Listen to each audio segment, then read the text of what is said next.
It's Monday morning on KSJE and time to talk technology on our Monday Reboot segment. This is when Lewis Campbell joins me from Cintigy Computer Systems here in Farmington, and there he is. Lewis, good morning. Good morning. How are you? Doing well, thanks. Let's talk a little bit about what's been in the news this past week. I guess some issues with the space flight from New Mexico, right? Yeah, so this has been in the news a little bit, but you know, we all were excited and watched when Richard Branson launched his Virgin Galactic, first flight from New Mexico Spaceport, and it went up and came down, and everything was great, and everybody, was excited. Well, it turns out it wasn't great. They got a number of warning lights when they got, close to orbit, and then they apparently went off course. So there's an investigation going on. Uh-oh. That about what happened and why it happened and why they didn't abort and that kind of thing. So interesting.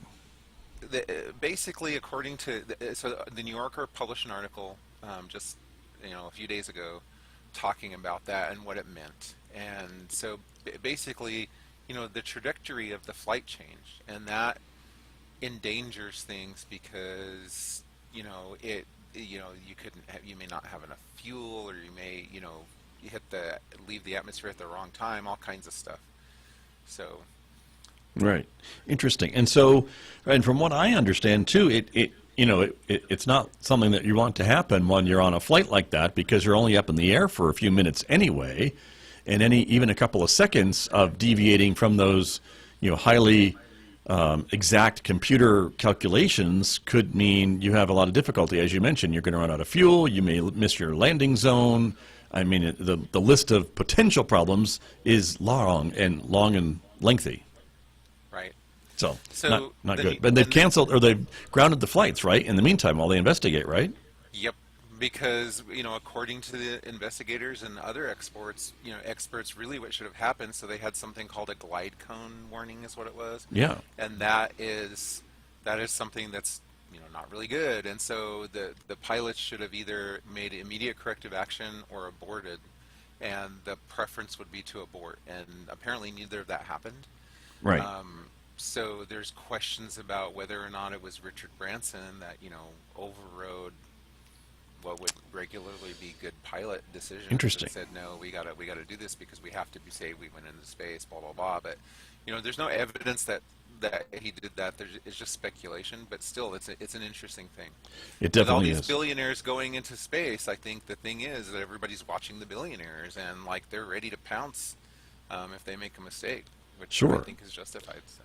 Well, because the next step is, right, what they want to do is open it up to tourists and the general public, and nobody wants a mistake with other folks on board, God forbid, or anybody for that matter. But I mean, even worse if you have it open for customers, and nobody wants to have a problem. And I think everybody, or at least I would hope that both of those millionaires realize that, if they have a problem on one of these flights, it's going to ruin the industry for everybody, not just them and their spacecraft.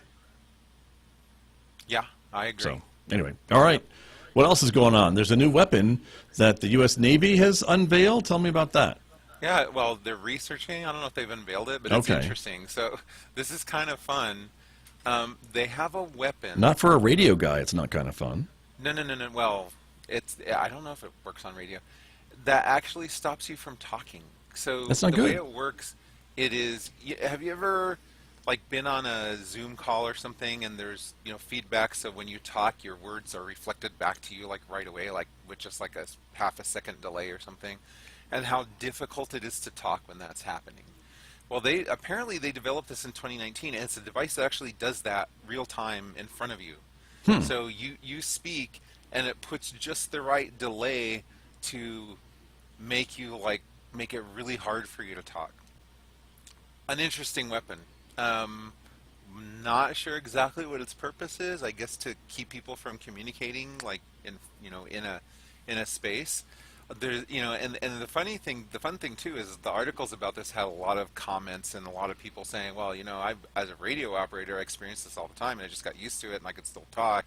But then other people saying, no, they engineered this weapon to be more effective than just the delay you'd hear on a radio feedback or a Zoom feedback, that it's really designed to really confuse you. So it's interesting that it's a weird weapon to begin with, interesting weapon, just something I thought would be fun to talk about here.